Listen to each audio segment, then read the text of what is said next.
When you've got an armload of groceries or luggage, the optional hands-free sliding doors and liftgate let you open your vehicle without having to fumble for your keys, or even the door handle. There are separate activation zones, one below each of the sliding doors, and one below the center of the liftgate.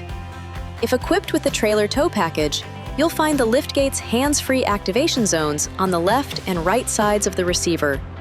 To open either of the hands-free sliding doors or the liftgate, you'll need to have the key fob on your person, within 5 feet or 1.5 meters of the door or liftgate handle. Move your foot under the activation zone in a straight, gentle, in and out kicking motion, or use a side-to-side or sweeping motion. The sliding doors or liftgate will power open. Keep in mind, you can turn this feature on and off in your Uconnect settings. If equipped, the maximum height of the liftgate can be adjusted and saved so that the liftgate will only open to the desired height.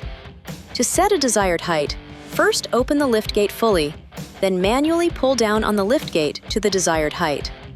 Now, push and hold the liftgate close button, located on the left side trim panel inside the cargo area, for 3 seconds. An audible chime will sound to confirm the height has been saved. To reset the height to its original position, open the liftgate, then manually push the liftgate upward to its full open position. Then, hold the liftgate close button for 3 seconds until the audible chime sounds. This video is not intended to take the place of your owner's manual. For complete details and other important safety information, please see your owner's information.